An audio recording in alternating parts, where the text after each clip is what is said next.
You ready? Oh Relax, my goodness. though. You gotta relax.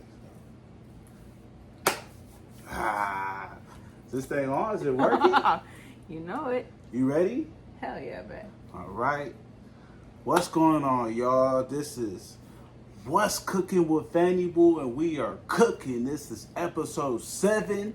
This is your boy Chef C with Chef Fanny in the place to be, and we appreciate you guys tuning in. We appreciate you guys checking out the content.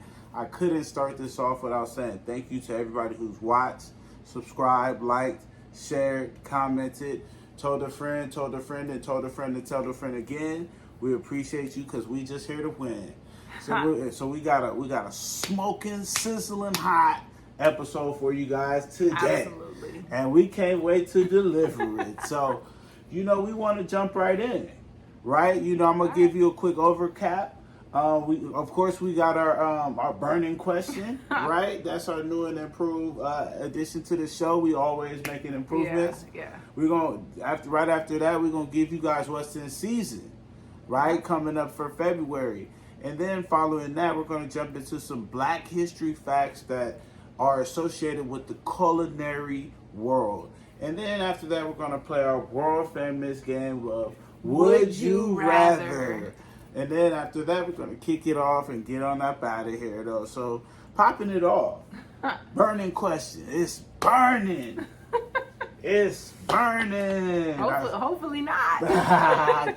True, right? So, and it's been going around, or it had gone around on social media. It'll be a popular trend in any barber shop. If you go to any family reunion, it'll be a topic. So, does sugar go in grits? Hell no. Wow, you don't like sugar in grits? No. Well, what do you put in your grits? I like them buttery. Okay. Like I'm not a buttery person now. Like Okay. I'm more health conscious now, but I like mine just that buttery smooth. Like I want to taste the actual butter on every little granule of the grits though. Okay, I mean that's cool, but I guess that's kind of plain. But I feel it though. I definitely add sugar, but I put butter and sugar in my grits though, so I put a little shrimp in there as well. Definitely should take it to the next level though. Make them cheesy. I mean, that's what I'm saying. Like if it's cheesy, I'll do a little cheesy grits or something, Absolutely. right? But just like my go-to, just like my plain Jane, just side of grits, it's just buttery. Like I don't even need the salt, just the butter itself. Yeah, some people do put the salt in there. Yeah. Drop in the comments what you like in your grits, right? Do you like sugar or salt? Do you like butter? What else you like? What do you like? Shrimp in your grits? Do you like fish in your grits? I've been seeing crab in grits. I've been seeing lobster in grits. I've been seeing everything with grits. Let us know in the comments what you like in your grits, though. That's the burning question of today. After that, we are jumping right into what's in season. All right. What is in season? So we're coming up on February. Yes. And it's cold, it's frosty, so obviously things kind of, have their season. They survive in different weather climates. Absolutely. Certain things are seasonal, certain things are annual. Yeah. Pop us off and let us know, Chef Fanny. All right. So as you know, a lot of the grocery stores will keep things available year round, right? Absolutely. But that doesn't mean that everything's in season or the best quality year round. So you get, That's a good point. Yeah. So certain times of the year, little tiny baby strawberries like the size of a grape, right? And it's like, or like some fruits are a little harder than they usually are. It's like, or they don't taste as sweet. So it's kind of important to just be cognizant of what's in season, so it's going to be at its best quality, and then you can incorporate that in your dishes for the month. So every month we'll be looking forward to giving you guys a list. So for February, we have Brussels sprouts, cauliflower, broccoli, carrots, and parsnips. We have some fruits, apples, oranges, and lemons, which the citrus fruits are actually in season from last month, so it's kind of just like an overflow.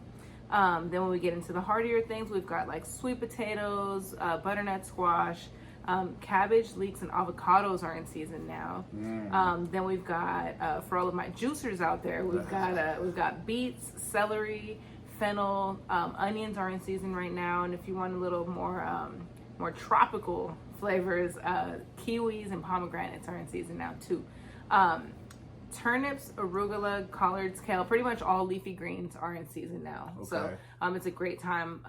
A lot of these vegetables are made differently. Like, for example, broccoli, cabbage, all the greens, and Brussels, they have like a hardier outer layer. So they keep out, all the pests. And so you can go get those inorganically and still get a good quality veggie. And, the certain popular items, like I said, the grocery stores keep them available year round, but things like apples, carrots, potatoes, lemons, bananas, those are just available year round, usually due to different growing regions, the use of greenhouses, modern storage, and imports. You can't forget the imports. But also knowing what's in season will help you to keep your grocery list budget friendly too. So absolutely, when it's in season, it'll be a lot cheaper. You'll see the prices go down on a lot of those things. That's another hack for you. You gotta keep your eye out and your ears out for the Fanny hacks, right? So that's what we're gonna call those, the Fanny hacks, right? Chef hacks, Chef Fanny hacks, right? She drops them, I drop them also, though. We're just gonna call them Chef Fanny hacks, right? So basically, she just gave you a full list, a comprehensive list of a lot of fruits and vegetables that are in season. So, and with it being the beginning of the year, there's no excuses for you guys to get your salad, for you guys to not have a good fresh salad. Right. A little meatless Monday. Fresh vegetables in your dinner and your entrees, right? There's no excuses, though. There should be plenty of sides to go around, and there should be plenty of different mixtures and different things to mix in your meal prep, right? We don't want to just see the same old chicken and rice and broccoli, right? We don't want to see chicken and rice and carrots, right? Chicken and rice and spinach, right? Chicken and rice and kale, right? We've seen it all. You want to spruce it up, but if you want that customization, make sure you dial in with Fanny Boo, right? Yeah, keep the QR code in the bottom right. It'll scan. You can pull up the form. You can fill out. You can inquire. We can get you the information you need, and we can spruce up your meal prep. Absolutely. So moving right along, right? We want to get into some Black History facts, right? So Black History coming up February. Both of us, having that in our culture and our heritage, it's very important, and it's also very prevalent in the culinary culture, right? In terms of what African Americans have contributed. Absolutely. So one of the first things I wanted to talk about is, in terms of where a lot of the traditional African American culinary practices come from, right? A lot of them were derived from a lot of West African traditions, right? West African practices, right? The cooking over the open fire, right? The kind of combining the meat with the vegetable into a stew to try to get the most out of the little bit of scraps they had, right? From their situation. So a lot of the earlier practices, were kind of attributed to that and kind of passed down through that, and that kind of led into a lot of the practices you see with a lot of the fried foods. Using every part of the pig, the cow, whatever, right? So a lot make use of everything, though, because a lot of things were just leftover scraps that excuse me. I'm good, but I don't want to call him the slave owner, the master. What do you call him? That the owner passed down, the owner of the property passed down. Yeah, pretty much. That they didn't want. It's just the leftovers, And some of the things some of the items that they were able to kind of make from some of the scraps that they were given. What were some of the items that they were? So they were typically given, about 2 gallons of what they would call a peck of cornmeal. So a peck is about 8 dry quarts, so 2 gallons, give or take. And then 3 to 4 pounds of pork, which is why you'll see a lot of pork prevalent in like traditional soul food meals. You'll see like the ham hocks and the greens, or you'll see the pig's feet, the pig's ear, stuff like that, right? The cornmeal can be used to make cornbread, fry catfish, which, again, a lot of these things, the hush puppies, a lot of these things are just bottom of the barrel, like just keep our workers with, they need to have some kind of nutrition, just barely enough, just enough to keep them working though. And it sounds messed up, but that's where you get like the chitterlings, right? Because you got to use every single part, and so if it's given to you, it looks unappealing. It's dinner. You just gotta eat it. It's this or nothing, though. You didn't have a choice. And a lot of that stems from a lot of that hard labor that they were doing. Yeah. There were some studies that said that some of them were working, 15, 16-hour days, right? Yeah. So in that span, they were burning close to 9,000 calories. That's crazy. Right? So when they're eating per meal, they need at least 4,000 to 5,000 calories to replenish that. So they're eating high calorie, the high density foods, right? Yeah. The fried chicken, the potatoes, that kind of stuff. So, and that's what kind of got passed down through the African American tradition, and that's why some of the community is kind of struggling with certain diseases. Or we're not as active. We're not burning 9,000 calories a day. Like the average person, even just the structure of the meals, right? Like back then it was, you needed your protein, and then you'd have some kind of veggies, possibly if it's available, but you have literally 3 to 4 sides. Like that's what the traditional meals were looking like. Like you got to have a starch on there, you got to have another form of a starch on there, because you got to carb up to get those calories in quick. You don't know the next time you may eat. You may or may not.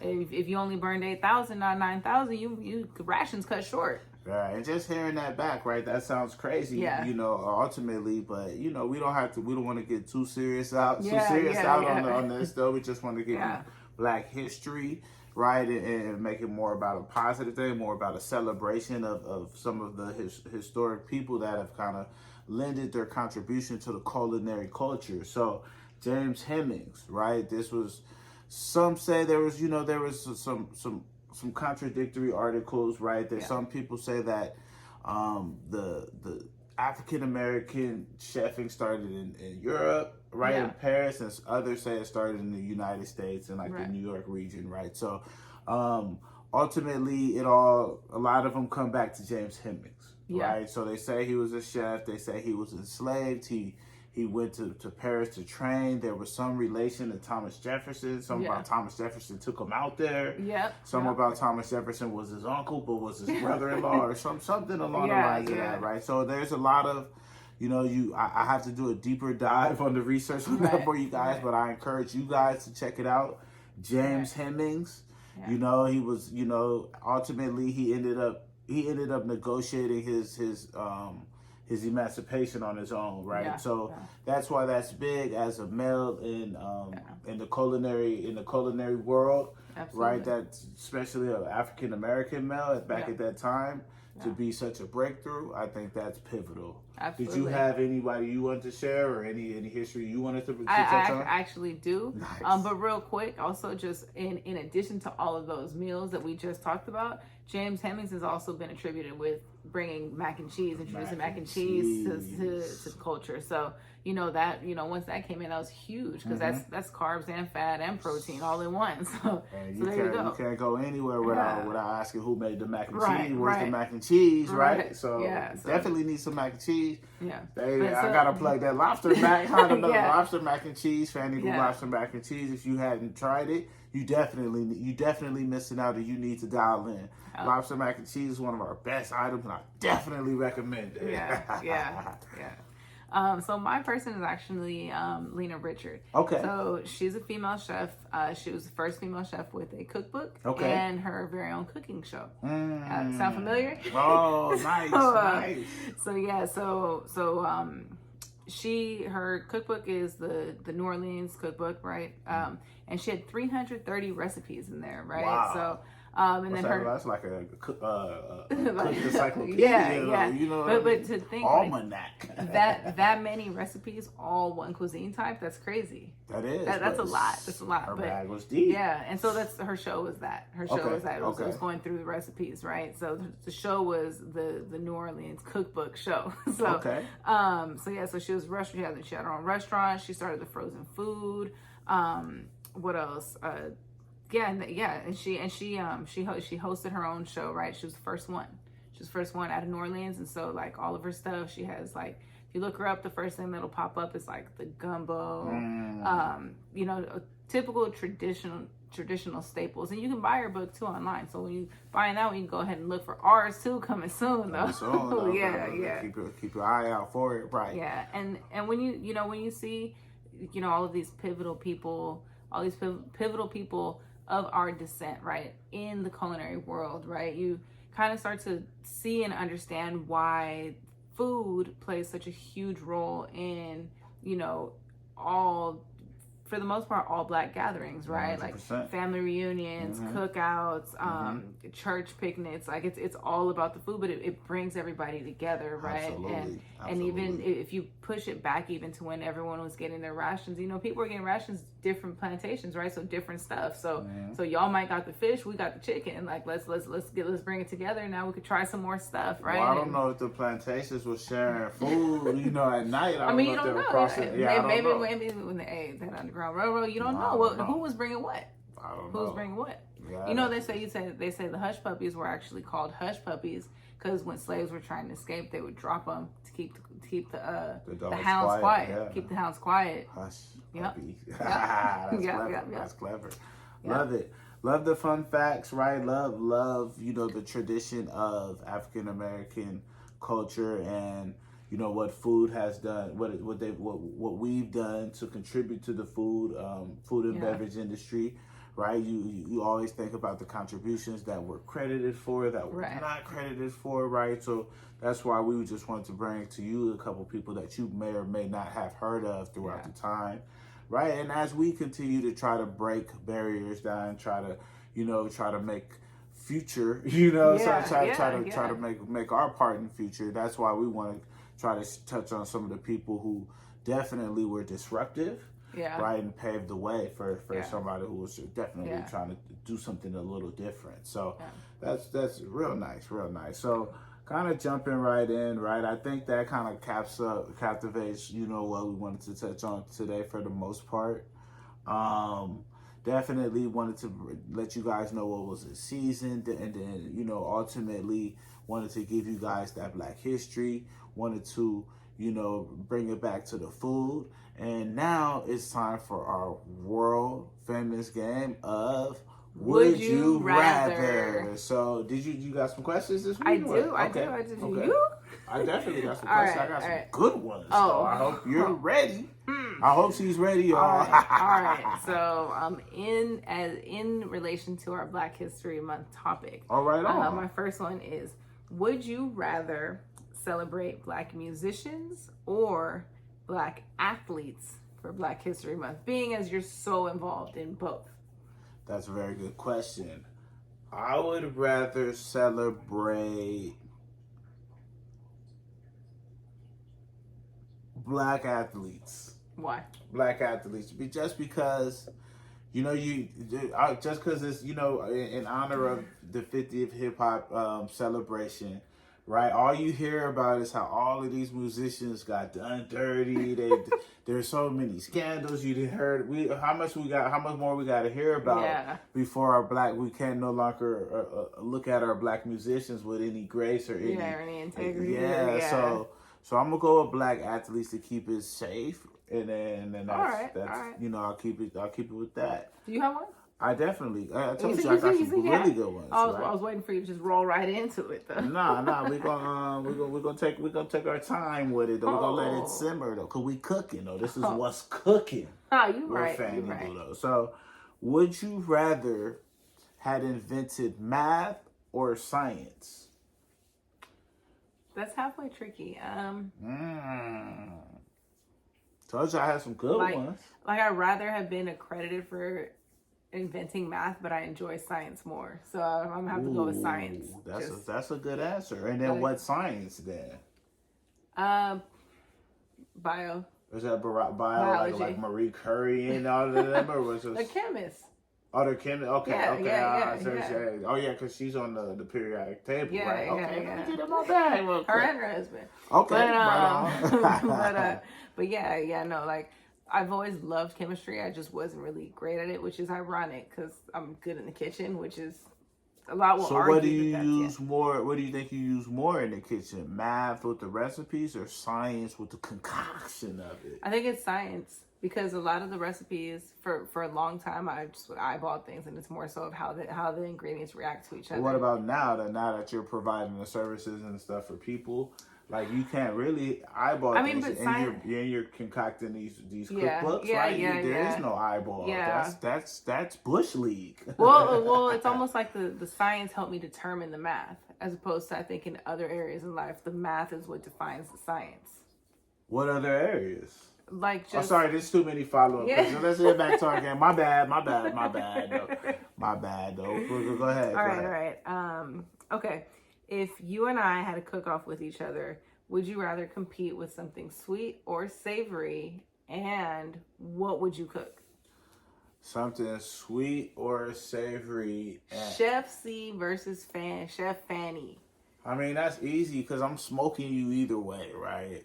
I'm smoking you in either category. But since, in nature of it being, February coming up, it being more traditionally known for desserts and cakes, I would do something sweet. I would just do a little simple batch of cookies though. I'll do a little batch of cookies and I will. And you think you'll win with cookies?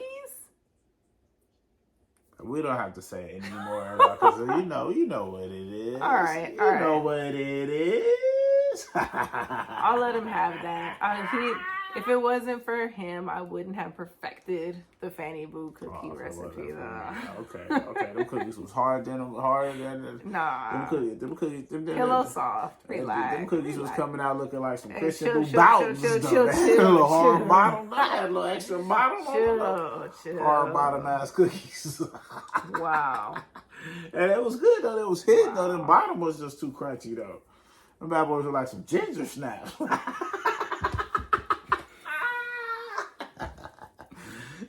Anyway. I thought it was Would You Rather, not a roast session. Chill. Anyway, I'm about to take it to the next level. You ready? I gotta be. Okay. Would you rather have been on the Underground Railroad with Harriet Tubman? Why are you laughing? Because this is funny. Would you rather have been on the Underground Railroad with Harriet Tubman or in the rebellion with Nat Turner? I would say the rebellion. Okay. Hey, if you're a fighter, man. Yeah, if you wasn't going to turn on, man. Yeah, no, I feel like both are great, right, for their own reasons and in their own way. But the Underground Railroad was more of like a secretive, like a great thing, but it just was done, quietly, move in silence, don't get caught. And I understand how that creates longevity to something like that. However, I've learned over the years to just be a lot more direct and just be forthcoming with how I feel or what I want to do. So for me, the Nat Turner rebellion is just like, no, like we're here now, F this, we're, this is it. There were murders, whatever, like I wouldn't, want to, say that I would necessarily do that, but just being able to just like openly, out loud and proud, stand your ground on something that you believe in and you feel is worth fighting for and worth laying your life on the line for. I think that's commendable. Right on. I mean, definitely because of slavery, right? It was your life. You had to put your life on the line because it was your life on the line. Yeah. It was already on the line. Yeah. Hey, But do you got any more questions? You got any more questions, or that's? Would you rather have Oprah business skills or Maya Angelou creativity? Ooh. And this is tough because he's like the most creative yet business savvy person like on the planet, though.